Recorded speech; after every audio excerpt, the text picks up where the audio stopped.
I am joined by the artist behind this week's Jam Hot Record of the Week. Neither of them are strangers to a Jam Hot. We have got Calvin Harris and we've got Rag and Bone Man in the building. Studio crew, make some noise! Hey. That's a bit of a foghorn. Yeah, you know, I make some noises now and again. How's it going, guys? Really good. Really good, thank you. Rag and Bone Man, it's been a very long time since I've seen you in the flesh, my friend. A very long time. Nice to be at work again. You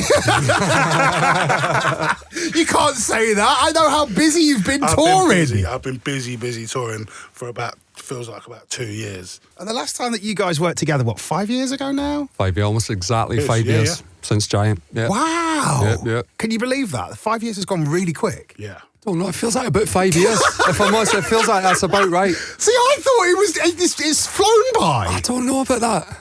I suppose I wasn't in campaign for Giant, was I? So I definitely feel older now. Oh, we are. About 5 years older. I'd say we're all about 5 years older. Yeah, yes, I think so. I think so. The process to Lovers in a Past Life, though, how does that compare to the process for Giant? Is it a similar kind of thing? It was pretty similar in that I just got sent an amazing song. I was honestly like, it doesn't always happen like this, but you get sent an amazing song and like, oh, can you do anything with it? I'm like, yes, this is quality. Nice. Bit of drums, guitar, mix it down. Do you know what I mean? It's not always... Please, can you make it sound a little bit more complicated? Please. It's just not that interesting because, you know, you're there with your headphones on for weeks, try to get the kick right and all this sort of stuff, but that's not interesting. In a nutshell, it was one of the easiest things I've ever done in my life.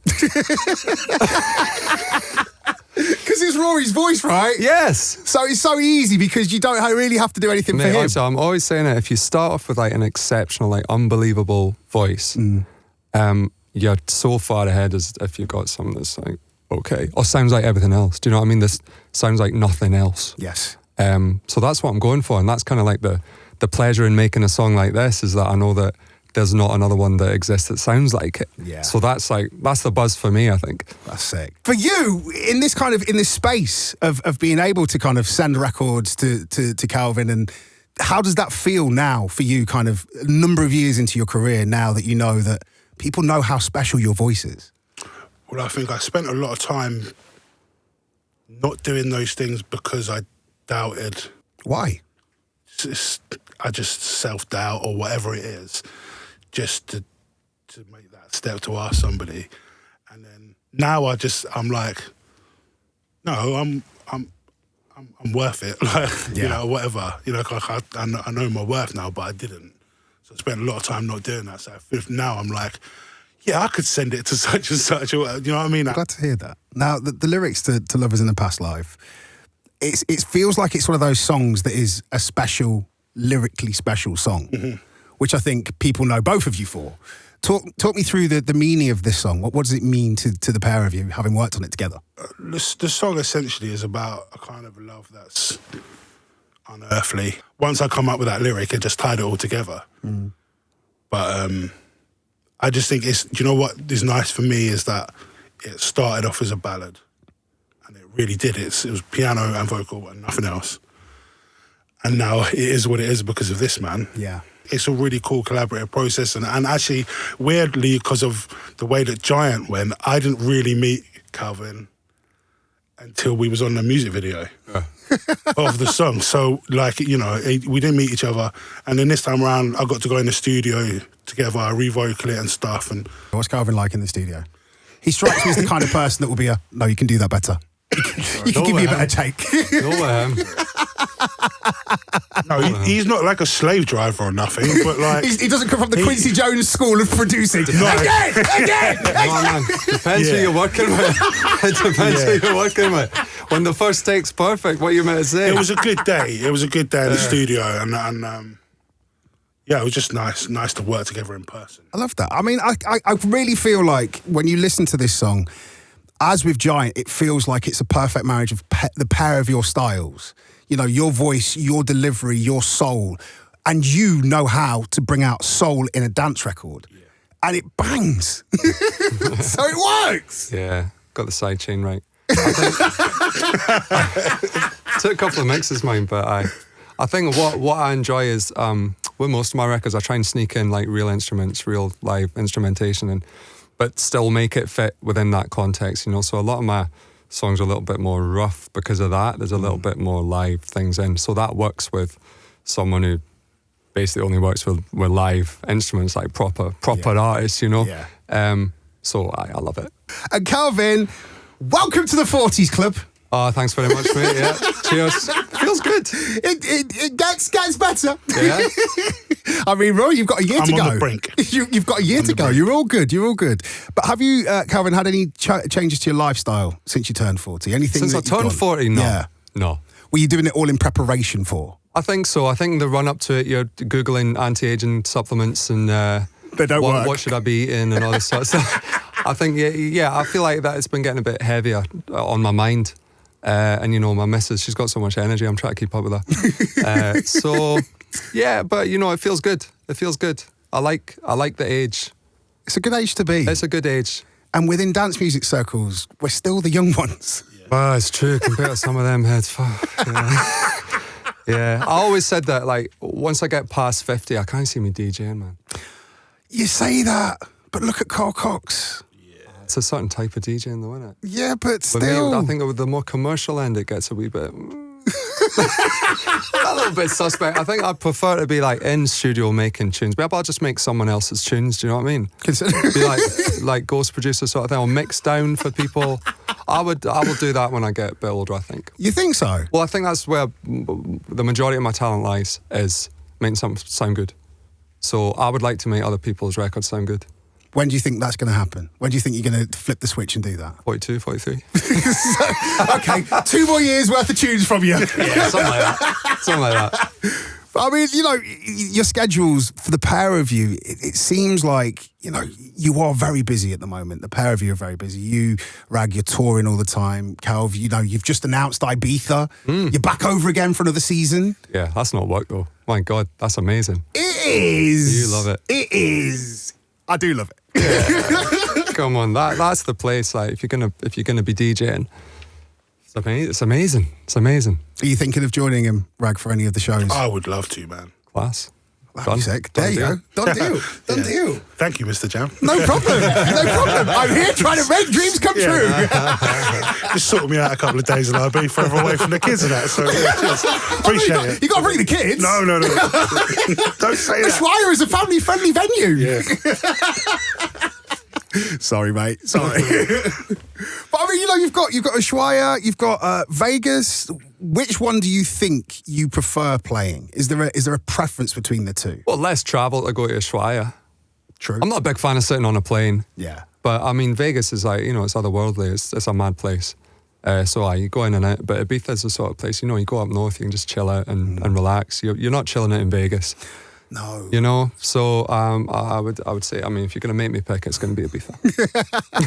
And it looks like, you know, looking back at your archive of collaborators, it feels like you're bringing the band back together again. You know, you're placing the calls. You placed the call to Ellie, you placed the call to Sam, and now you've placed the call to Rag and Bone Man. Yeah. Any more calls being placed for future singles? Yeah. I mean, the thing is with me is the voice has got to be spectacular, else I don't really want to be doing it. And obviously I want the song to be amazing. So I'm not one of them folk that just churn out tunes, you know what I mean, every few months. I want it to be special.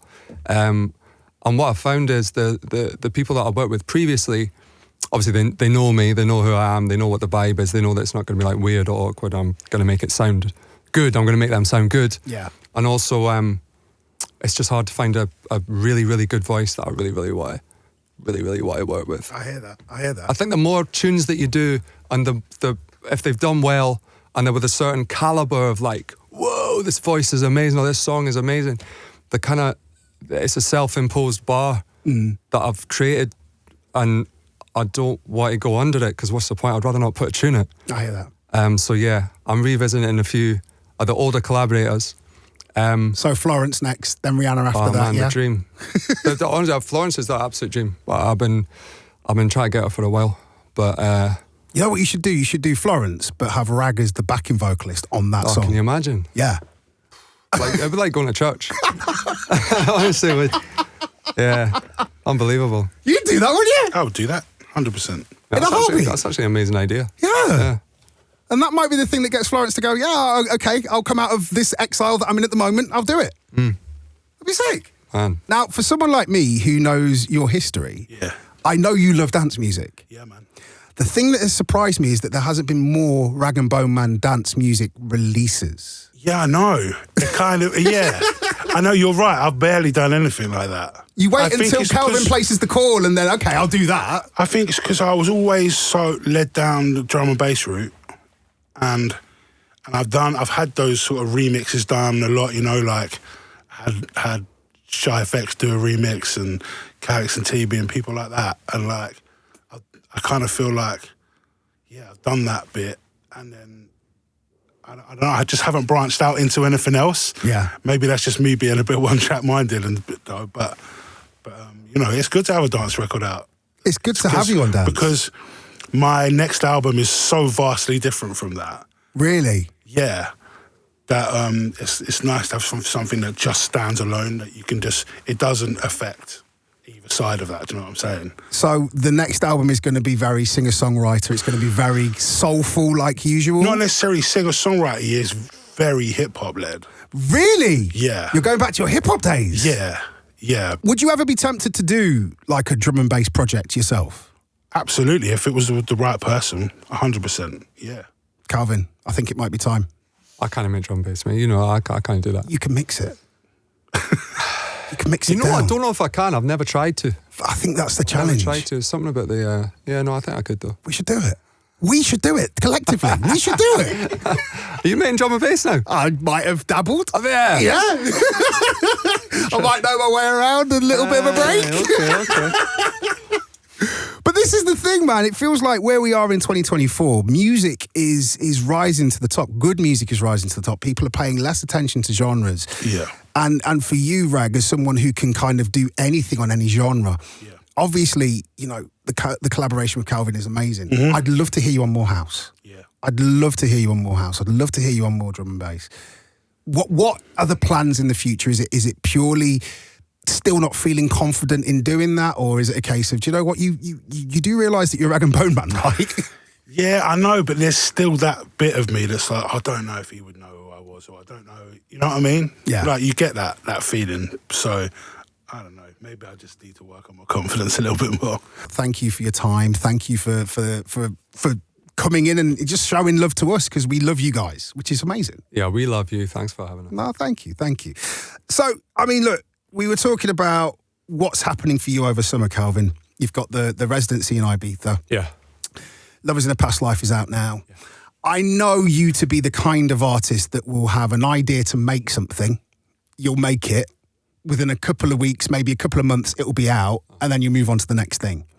What are you thinking for the rest of the year? Are we thinking maybe another Love Regenerator project? Is there something just up your sleeve where you're like, I'm just making stuff and I just want to throw it out there with no expectation? I won't do that again. No. You're done?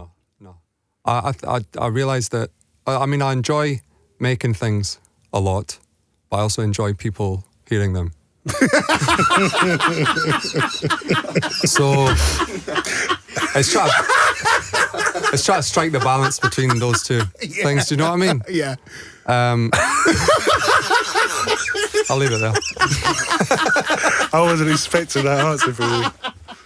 I do have to compliment the pair of you though, because the rollout for this single has been literally, it's been pitch perfect. Do you reckon? Yeah. Starting off with the teaser, with you playing the instrumental, and then just looking at the comments, everyone going, what's this? Can I get it? This is amazing, this sounds sick. To then celebrating the 5 years of Giant, people going, oh yeah, it'd be really nice to hear the pair of them on a record again. To then you performing in the Observatory, to now this. That is the rollout of rollouts. It's out now, isn't it? It's done. Done. Now what?